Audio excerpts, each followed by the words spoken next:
This will be my reading of the second part. Hope get that straight there. This is bone and shoestring. I don't have a budget toward doing this, and I have 31 ebooks. I have 30 published and one that is not published that I just finished a couple of months ago. Excuse me. At any rate, I have a deal. I will give a viewing of one of my books that you may want, that you can tell me in an email. You can see the email address here, which one you want. You can view them on Smashwords at Ronald Walker. You can see them on my YouTube channel, YouTube channel. That would be a lengthy process to some degree, but at any rate,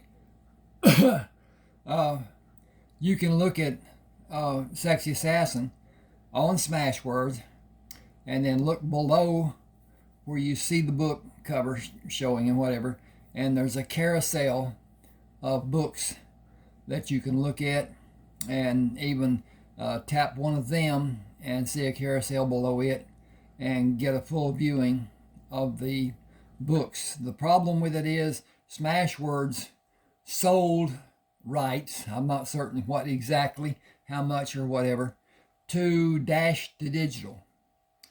Dash to Digital, whatever, D2D. And we don't get the amount of money that we were getting before from Smashwords. I don't anyway, can't say what everybody else is doing. At any rate, send me an email, tell me what book you want, or even ask for a list of books. I can send those to you, and do whatever. Once you've read it and decided you do want more, send me the $6.99 that will cover that first book, and then tell me again what book you want and send the $6.99. I like Zelle, Zelle. It's an application that both the banks I use here in East Texas provide. It's free. It's just a money transfer from one account to another account. Usually it's by email address, and the bank that's attached to that, whatever. I can't explain it totally. Check it out yourself, see what you think about it. Understand, you need to know and have confidence in the person that you're sending the money to, because once you send it, it's sent. It's not a matter of it being taken like a check and cashed and whatever. The banks don't want to fool with it. The banks will help as far as giving advice and whatever, but as far as helping with you sending to somebody that you don't know and it possibly being a scam, there's nothing they can do about it. It's bank to bank, and so it's done. So keep that in mind. I'm not trying to dissuade you from doing anything, because it's safe if you know that you're safe with the person you're doing it with. And there's a process, whatever. I'm aged. I'm older. Don't know how much time we got left. This may be your only chance as far as that goes to get my books, because once I'm gone, I don't think my wife will do much with them. I haven't done a lot with them, here and there, whatever. At any rate, I'm talking. I don't need to be. I want to get into this. This is a life of Chris. Her mother was targeted, kidnapped, tortured, and murdered. And she was a niece of a prominent figure in the Cosa Nostra. And her Uncle Joe, she contacted him and asked to be involved. And he put her with a person, and they did the eliminations that were needed, the disciplinary actions that were needed, and she became an enforcer, and she got to be quite good at it. So at any rate, she's visiting her aunt and meets Trent, and they instant connection. So at any rate, she's read the first part, and it talks about them going to do some business for the family and whatever. At any rate, he's talking. She's talking to him about convincing Mr. Ayers to allow a arboretum to be built onto his house. Anyway, she says it presents presentation to sound like one of the good old boys having a friendly conversation. The drawings will be my centerpiece. I'll draw his attention to them and sell him using them. I've been doing it since my college days. I'll sell Mr. Ayers on the plan. Chris smiled. 40-year-old Scotch. That will help persuade him too. I brought 2 bottles. That's expensive. It will work wonders with him. She held a sealed envelope and a pen for me to take.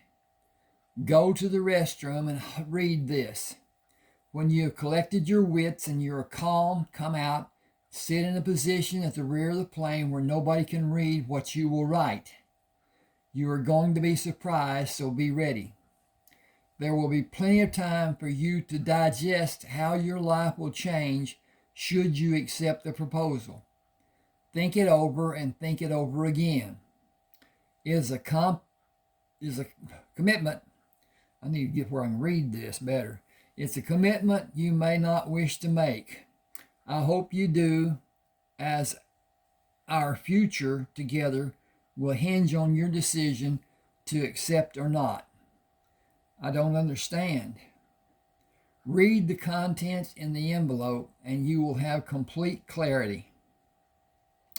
A man was standing behind a woman waiting for the restroom. I took a seat away from them in the empty section of the plane and opened the letter. It began in what I perceived to be a caring declaration of her esteem for my character and her respect for my service in the Army. Then a bomb went off in my head. Her uncle, who lived in Las Vegas, was the director of the West Coast Cosa Nostra. Chris was assigned the duty of eliminating unwanted individuals in the family. Ayers was to be her next project. Will I join her in that elimination? She apologized for the way she involved me. It was the perfect partner. I was the perfect partner. Our ruse would always be construction of some sort, used to distract the person to be eliminated. She would do the actual performance with me as a backup and accomplice. She reminded me that she was an exterminator and surveillance was everywhere. I was not to act in any way she did not instruct me to do. Her explanation and entreatment was on 3 pages of letter-sized paper. Excuse me just a second.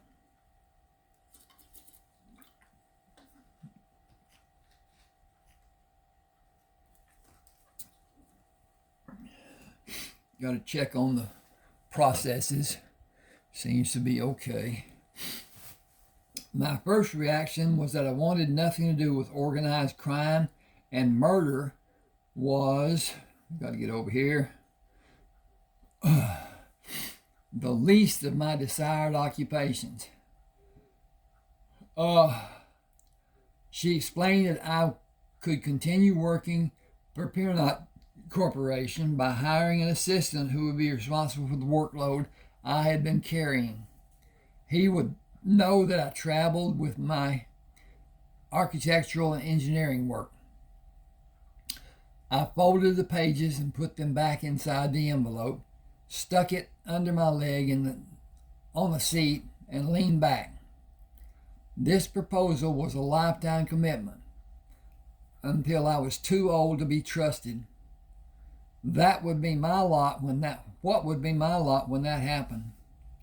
She mentioned retirement, but it was not clearly stated. She alluded to bundles and bundles of untaxed cash in offshore bank accounts, without specifics. She wrote very little about her desires and left so much for me to wonder about. I closed my eyes and mentally read the letter again. I concluded that she could not tell me everything in this letter. She could only cover the details that pertained to my present involvement. Her safety was my first duty, and my involvement was to lessen the danger she confronted by operating alone. She left important details unwritten for me to imagine, as they were obviously needed. She must have a plan to disappear from everyone who might have an interest in us in the future. I moved the seat up and wrote my response on the back of a second page, folded the letter with my response covered by the first and last page. Placing the letter in the envelope, I wrote on the back of the envelope and joined her in first class. Taking my seat, I waved at the stewardess and smiled when she smiled at me. "May I be of service? Will you please bring 2 large shots of anything stronger than a soft drink? Will vodka on ice do?" "Vodka will be just perfect." I reclined the seat back and closed my eyes. Pulling the release lever to move the seat to its upright position, I took the cup from the stewardess and downed it. "Thank you. That hits the spot." Chris took her drink and swirled the ice cubes inside the cup. "You're very calm. Read the back of the envelope." She loudly blurted out, "You're in. Oh, thank you."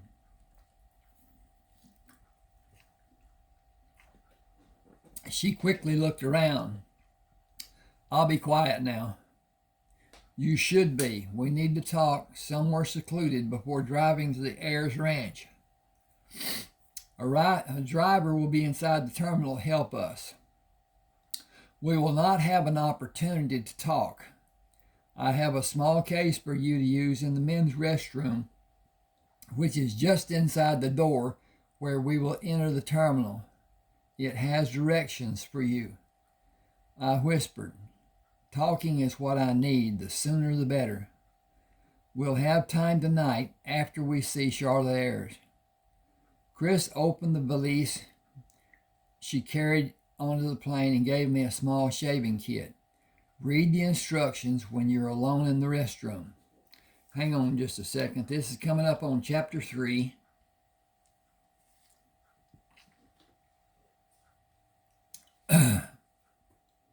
And I feel the need for water for some reason. Don't usually. I put the shaving kit under my arm to use the farthest urinal. I jumped too far. Excuse me just a second here. And waited for the only other man to leave the restroom. After he closed the door, I opened the kit and read the instructions for placing a mustache and a goatee on my face by applying a light adhesive. The horn-rimmed glasses did not have magnification, and I could easily see the identification Chris had inside the kit. Tim Carter, born 12 December 1916, 3 months after I was born. The Texas driver's license with corresponding dates was as official looking as any I had seen. I spread the adhesive affixing the mustache and the goatee, checked the fit of the glasses, and hurried out the door. Approaching the only woman standing near the women's restroom is where I met Chris, but I did not recognize her immediately. She had a dark wig with her eyebrows darkened and teeth that made her jaw look extremely large. Can you eat with those? I can and I will. You look great. Different, but still great. She brought her hand up to me. I am Claire Whitmore. I'm glad to meet you, Tim Carter. Up we go. I quipped, it seems to me we have met before. You have the same warm feeling of an old friend of mine. She took the shaving kit and placed it inside the valise. Shall we go to the baggage area? Our driver will be waiting for us. A beautiful woman was the only person who seemed to be waiting in the pickup area. She held her hand out to me. I am Charlotte Ayers. She grinned at Chris. I came alone. Chris said, that is not allowed. I mostly do what I am expected to do, but sometimes I can't resist doing as I please, just as you told me you have done. I had no intention of acting as they expected, and staying in the family was never been my plan. I always did as I wanted. Charlotte turned to me. Now we are both in the family. As are you, Tim. May I call you Tim? May I call you Charlotte? She called me by the name I had only a few minutes earlier learned was how I would be known in future times. Excuse me.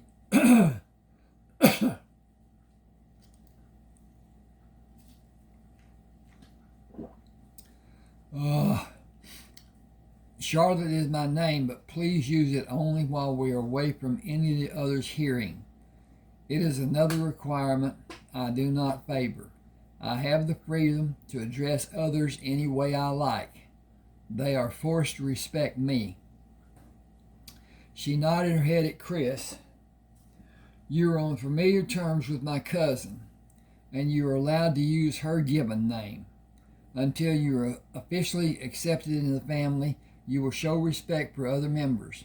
There is no use of the familiar in the old country. We should leave. It will be dark when we arrive at the house.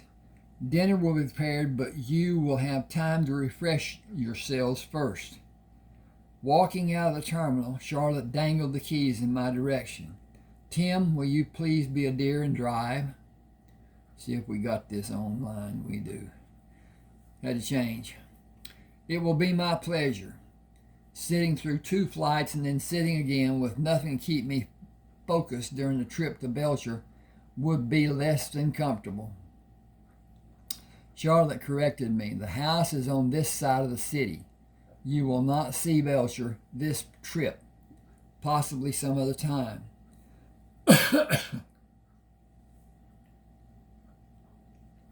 I moved the car out of the airport parking lot and followed Charlotte's directions to Highway 523 and turned east before she moved to sit in a position to look at Chris.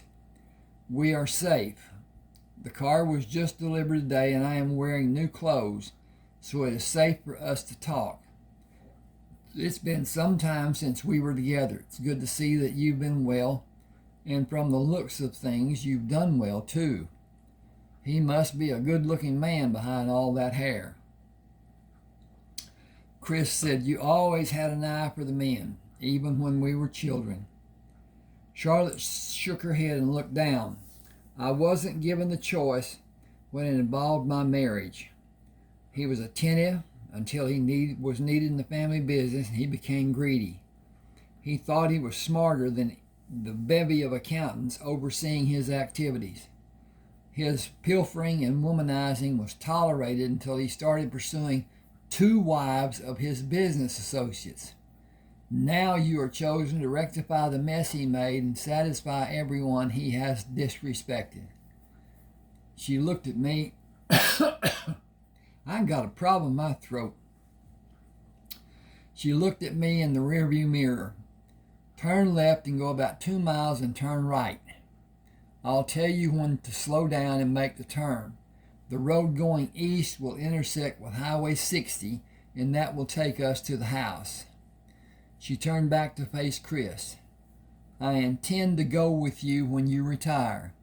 I have long considered what you told me about living under the watchful eyes of the family. As you said, the older men will not be prominent in a few years and will lose their influence completely a short time after the decline of their power happens. Someone will surely come for me and for you. You have been too close and we know too much. We will be seen as liabilities. We both know full well what our fates will be. That time is not yet near, and neither of us will be in any danger for several years. I don't intend to wait until it's too late. It will become obvious as a deterioration in influence begins to happen. I have already started making arrangements, as you told me you have. We will need to move often during the 6 or 7 months after we leave the States. I asked, how can you ever hide from a mass of men who control the family? They are everywhere you may go.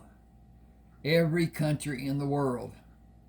I know how I would attempt to do it, but there's always a chance of a dire slip happening. That should be in every country. Oh, excuse me just a second. I got to make a slight change here. Okay, done did that.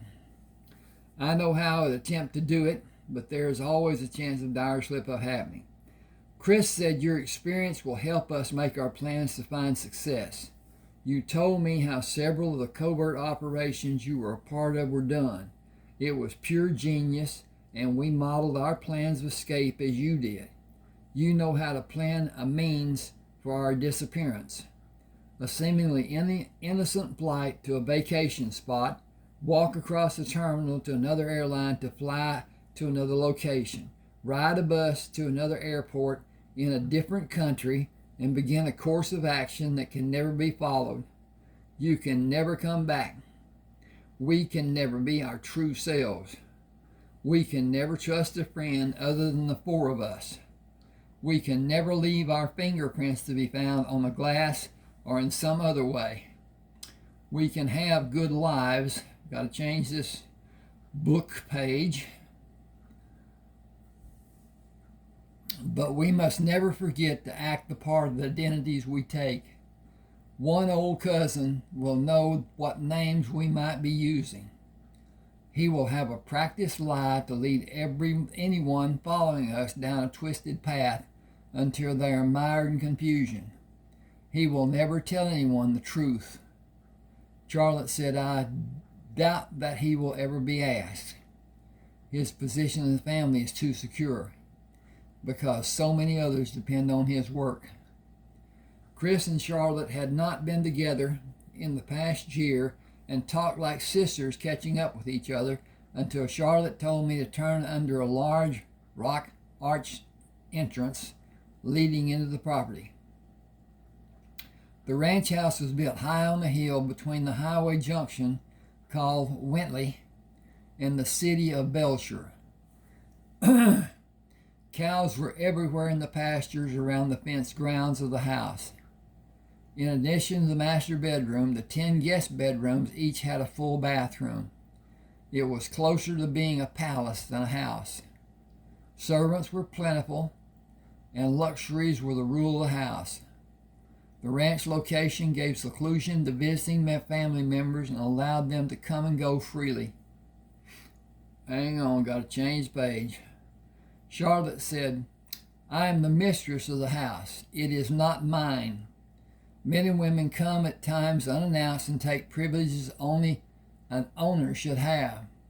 My not acting as a servant does not stop my feeling like one. It was a short-lived honeymoon and the visitors started coming. Someone will be here now if you were not here. I have not been happy here except when I ride my horse to get away. At least 3 men go with me, so I am never alone. That does not give me a chance to relax and enjoy the ride. Couple that with the number of servants in the house and on the grounds, and I have never enjoyed even a smidge of privacy. Need to read that correctly too. I have never felt secure. Even my time in what should be a luxurious bath is monitored by someone standing outside the door and security people outside the windows on the property. I will not miss it. I will have freedom for the first time in my life when I am never forced to come back to this place. The only difference in this place and a prison is the missing bars and locks. I said, mine is not the story you have, but I got out of the Army for the same reason as yours to a degree. The regimentation and control exerted in the service is stifling. Now I am deluged with responsibilities in the work I do. I hardly leave the house except to supervise some project for work or to go out to buy those things I need to live. I am as much a slave now as I was in the Army, except nobody is standing outside my bedroom door while I sleep. I want to shake off the feeling of being owned. I wonder if that is possible. I stopped the car when a security guard stood outside the wrought iron gate with his hand held up. Another guard spoke to Charlotte and looked into the interior of the car before he stepped away and signaled me to drive through the gate. An urge from former training surfaced. I almost saluted him. The house was the first thing I noticed when I turned off the highway. The surrounding grounds and the house were illuminated like a... I'm after something here. That's not what I'm after. Yes, it is. Okay, now then, turn that up. Okay, I'm going to do a drinking episode here.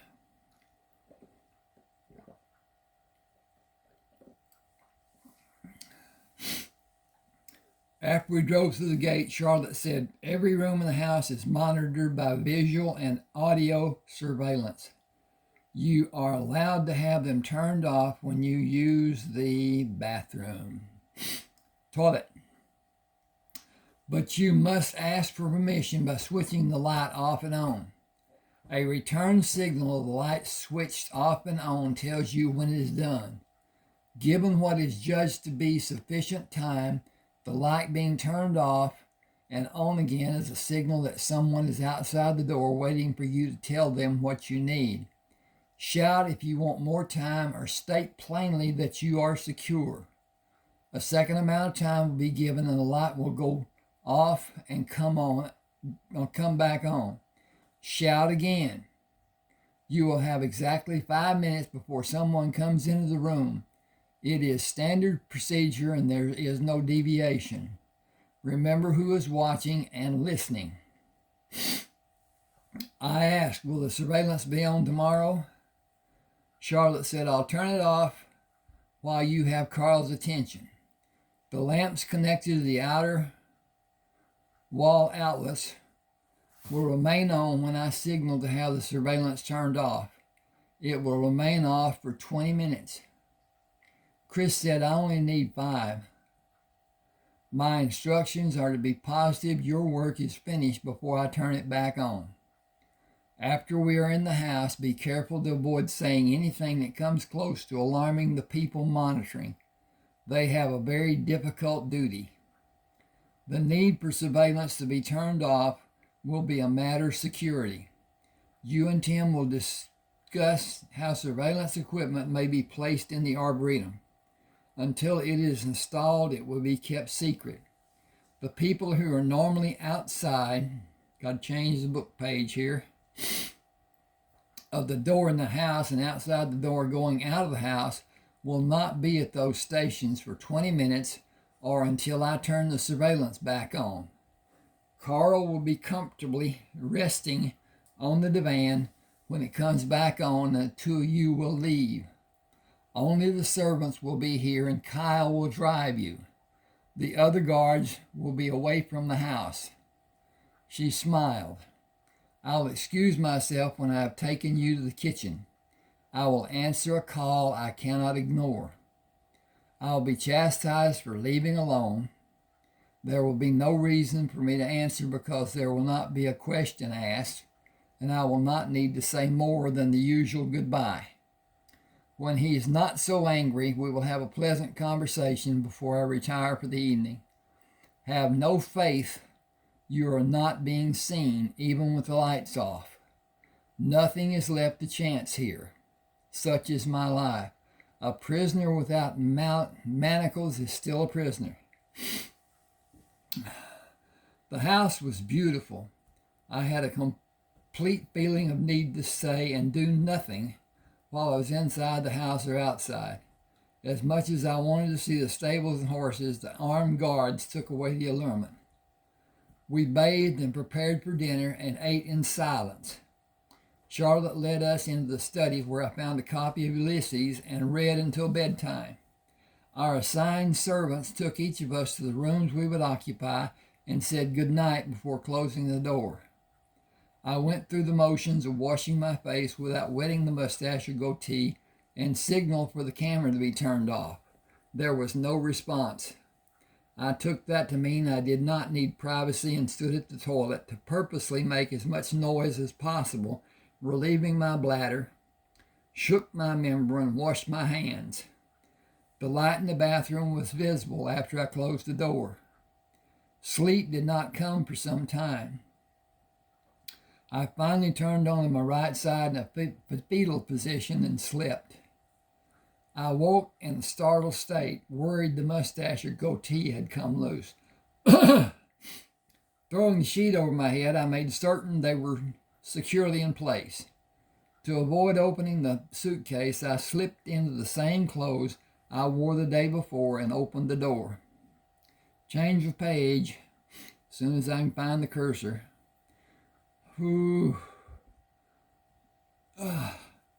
A stern rebuff came from the hallway. You need to knock for the doors to be opened inside this house. I was immediately angry. You need to serve as well as guard. He did not know what to say, and I played the part of having authority. I will not report you this time. Show me downstairs. I want hot coffee. He stammered, yes, sir, come with me, side by side. Military? Proudly, he said, MP. It is evident. Your training is evident too, sir. MP, if you don't know, is military police. And they are a specialized group. Your training is evident too, sir. He stopped at the door of the study, took a standing position with more freedom than his time in service dictated. I closed the door and poured a cup of coffee. Taking the same seat as the night before, I drank the coffee and continued reading the work of James Joyce. After 3 cups of coffee and more than 30 pages of Ulysses, the cousins came into the study. Charlotte said, you were up early. Is it an old habit from your former life? I was startled with her referencing my military service. Construction has been my life lately. Early rising has been a part of my routine. Chris did not speak and did not acknowledge me. Charlotte asked, will you accompany us to the dining room? Breakfast has been served. I grinned. I'll wash my hands. She indicated the opposite door from the one we used to enter the room. The other door of the bathroom leads into the hallway across from the dining room. There was no response when I signaled to have the cameras turned off. Okay.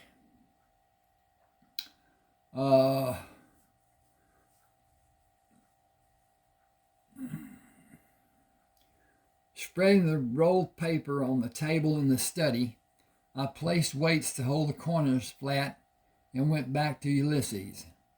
I was nearing the 3rd cup of coffee when Chris led Charlotte and Carl into the study. He had the air of a monarch. It came across as haughty and unsavory. I went to the drawings. These are sample drawings I did for your approval. Any part may be incorporated into the construction, or it may be omitted, according to your preference. Will you come outside with me to look at the possible location? I don't need to do that. You wasted your time on your trip. There will not be any form of a greenhouse constructed on my house. Chris whipped a leg kick across his chest and backed away. I stepped closer to him and put my hands under his chest as he lurched forward, attempting to breathe. Gasping, he violently bent down to his waist and immediately came back to stand erect. Chris stepped toward him, took his left arm, and punctured it with a syringe. I said, "He's a junkie. Look at the track marks." Chris said Charlotte helped Tim take him to the couch. He is slowly becoming paralyzed. Steady him and pull him, and he will shuffle his feet involuntarily, trying to maintain his balance as you move him. If you are not able to hurry, he will need to be carried, as he will lose all ability to move. He will be aware until the end. He does not feel anything, and his dying will not be felt. He will simply fade away. I was astonished. He has millions and he is a junkie? Charlotte winked. He had millions. I returned a part of what he stole, and I was given part. He will be cremated this afternoon after the coroner pronounces that he died from a heart attack. He will be taken to the crematory from the ranch. It is a courtesy that is not normally given. It will be done out of respect for me and to guarantee my reputation is unblemished. The history of Carl Ayers will end without a tear being shed, but there will not be a celebration either. Your payments are in your briefcases. I looked at her in amazement. Do I have a briefcase? She waved Chris away and looked at me. You have a present from a special relative. You are the long-lost nephew who has just been found. You have a special place in the family, and you have a bonus in your briefcase for your exhibition of good faith and performance you enacted. I can be heard, and I am speaking as I should. Don't think it is because I am stiff and reserved. I care more than is obvious, but I act the part that is needed. Carl slumped to take 2 steps before collapsing against Charlotte. Charlotte let me have him. I stooped to drape him over my right shoulder and dumped him on the couch. Pulling him up to allow his feet to clear the arm of the couch, I placed a pillow behind his head. As I began turning away from the couch, the air left his body. I placed my hand over his eyes and closed them when I moved my hand down. I knew the sound of death rattle, but checked for a pulse on his wrist and jugular. Without feeling an activity, he began to feel cold and clammy. He is gone. You can have the surveillance switched on after we are out of the house. Charlotte said the car is waiting. I want Chris to drive with me in the back and have Tim get acquainted with Kyle. I will call you tomorrow. Chris asked, another job? Charlotte said, no rush. It is only disciplinary. Can Tim do it? I am sure, but I will still ask. You will be his backup, won't you? You will be his backup, won't you? Chris said he has work-related issues. He needs to gain relief from them first if he can. We should be ready to travel early next week. I will be with Tim, but he won't need me. And we're going to go over there.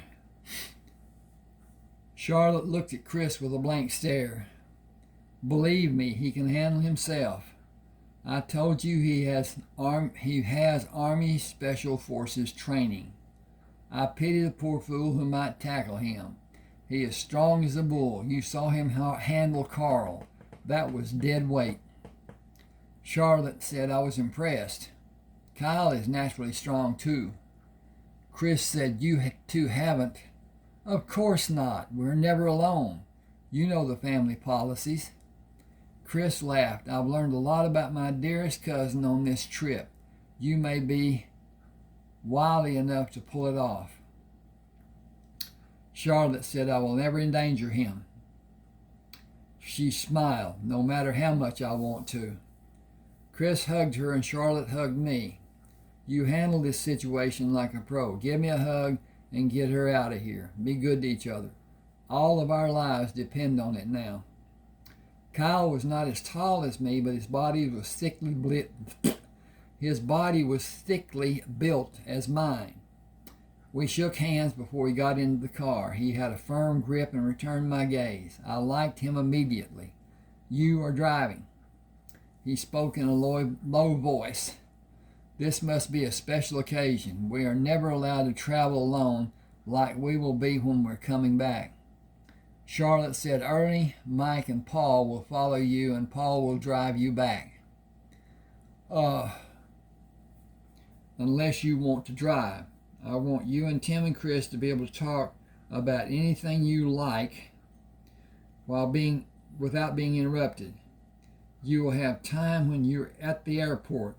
The plane you will go back on flies out of Dallas and refuels, so you can judge how much time you will have before you need.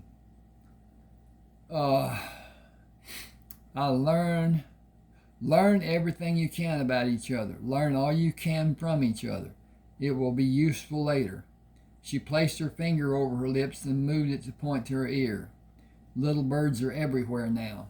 I'm going to end here and again invite you to find a book that you want to read, even this one. I'm not good at reading like this. I've heard of men who were, but anyway, it's one of those things too. Send me an email. There's the email address here, and I'll try to see if I can get you acquainted with what's available to you. You get the book in an email as an attachment. You can do much with it. Anyway, we will determine what you may need. Google Documents is one source. I'm not certain about it. I got to get into it. I've used it, but I haven't done anything as far as saving books. Normally just use Word. At any rate, subscribe to my channel, please. That helps so much. Hit the like button. Hit the comment. Share, if you will. But particularly subscribe and like. That helps YouTube recognize my work. And it really helps the channel to build. At any rate, thanks for being with me. Hope you enjoyed.